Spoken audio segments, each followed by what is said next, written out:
اتنے مصروف ہو جائیں گے کہ بعض بندوں کے پاس نماز کے بعد بھی دعا مانگنے کا ٹائم نہیں. اور آپ دیکھ رہے ہیں کئی جگہ پر درست بھی ہے، مجبوری بھی ہے. مثلا کوئی بندہ اسٹیشن پہ کھڑا ہے، نماز تو اس نے پڑھ لی لیکن ٹرین آ گئی ہے، اب وہ دعا مانگے تو ٹرین گزر جائے گی، دعا چھوڑے بغیر بھی اندر چلا جائے. اور اسی طرح کوئی بندہ ایئرپورٹ پہ کھڑا ہے، بھائی جہاز میں بیٹھنا ہے، نماز تو پڑھ لی، دعا سے پہلے جہاز میں چلا گیا. کوئی بندہ ہسپتال میں ہے، مریض کے ساتھ اکیلا ہی ہے، نماز پڑھ کے جلدی اندر مریض کے پاس چلا گیا. یہ اجازت ہے، اس میں کوئی اللہ نے قید نہیں لگائی. اب یہاں بھی آپ دیکھ لیں، مثلا ہم اس وقت مسجد میں تو نہیں بیٹھے، باہر ایک گراؤنڈ میں کھیت میں بیٹھے ہیں. کیوں؟ اللہ نے دعا کے لیے تو رخصت عام عطا کی ہے. فرمایا میرے گھر میں مانگ لو چاہے اپنے گھر میں مانگ لو، اپنے دفتر میں بیٹھ کے مانگ لو چاہے دکان میں بیٹھ کے مانگ لو، چاہے چلتے ہوئے مانگ لو چاہے گاڑی میں مانگ لو، چاہے جہاز میں جاتے ہوئے مانگ لو. اللہ نے اجازت دی ہے جہاں تمہارا جی چاہے مجھ سے دعا کر لو، میں ہر جگہ سنتا ہوں. احباب گرامی، سرکار نے فرمایا کہ جو دعائیں مجھے پسند ہیں میں چاہتا ہوں کہ میرا ہر امتی وہ دعا مانگے. اب سرکار نے فرمایا کہ میرے امتی مصروف بھی ہو جائیں گے، ان کے پاس دعا مانگنے کا کئی بندوں کے پاس ٹائم بھی نہیں ہوگا، لیکن حضور نے فرمایا پھر جو مجھے پسند ہے نا وہ میں نماز کے اندر ہی رکھ دیتا ہوں. اب مصروف جتنے مرضی ہو، نماز تو فرض ہے نا، وہ تو پڑھنی پڑے گی. اس لیے اللہ کے محبوب نے وہ پسندیدہ دعائیں نماز کے اندر ہی رکھ دی. اب وہ دو دعائیں ہم مانگ کے پھر نماز سے باہر نکلتے ہیں.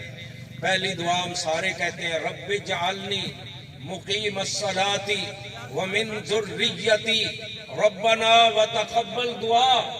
اتحیات میں بیٹھ کے اپنے دونوں زانوؤں پہ ہاتھ رکھ کے یہ دعا مانگ رہے ہیں، کیونکہ حضور نے فرمایا کہ نماز میری آنکھوں کی ٹھنڈک ہے.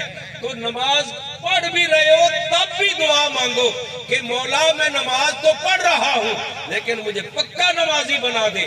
اور ذریت کہتے ہیں ان بچوں کو، یہ جو پیدا ہوئے ہیں یہ اولاد ہے، یہ ذریت ہے، ان کی بھی دعا مانگ رہے ہیں. وَمِن ذُرِّيَّتِي، یا اللہ میری آنے والی نسلوں کو بھی پکا نمازی بنا دے. احباب گرامی، اور اس کے بعد چاہے ابھی اس بچے کی شادی بھی نہ ہوئی ہے، وہ بھی نماز پڑھتے ہوئے یہی کہہ رہا ہے، مولا کریم تیرے علم میں ہے، اگر تیری طرف سے مجھے اولاد نصیب ہونی ہے تو ان کو بھی پکا نمازی بنا دینا. یعنی ایک تو یہ دعا، دوسری بخشش کی دعا کہ یا اللہ مجھے بھی بخش دے، میرے والدین کو بھی بخش دے، اور میرے پیارے حبیب کی ساری امت کو جو ایمان والے ہیں، مومنین ہیں، ان سب کی بخشش فرما دے. احباب گرامی، یہ دعا بخشش کی حضور علیہ السلام کو سب سے زیادہ پسند تھی، اس لیے حضور نے اس کو نماز میں بھی رکھ دیا اور یہ بھی فرما دیا کہ جب بھی کوئی میرا امتی فوت ہو، سرکار نے فرمایا کہ اس کو غسل دے کے جنازہ پڑھ کے اور پھر اس کے لیے بخشش کی دعا مانگ کے پھر اسے اللہ کے سپرد کر دیں.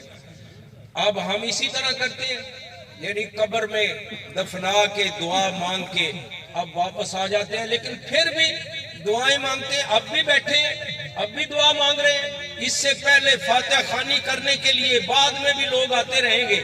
یہ چیز اللہ اور اس کے محبوب کو پسند ہے کہ میری بارگاہ میں بخشش کی دعا مانگتے رہو، اپنے لیے بھی، والدین کے لیے بھی، جو زندہ ہیں ان کے لیے بھی، جو فوت ہو گئے ان کے لیے بھی.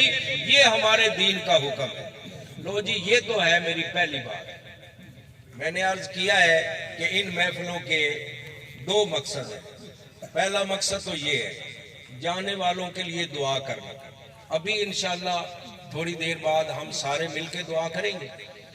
اب دوسرا مقصد کیا ہے؟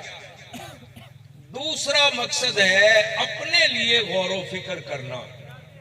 ان محفلوں کے دو ہی مقصد ہیں. میں نے بڑا غور کیا، مجھے تیسری بات کوئی نہیں آج تک ملی کہ جانے والوں کے لیے ان محفلوں میں دعا کی جاتی ہے اور اپنے لیے غور و فکر کیا جاتا ہے۔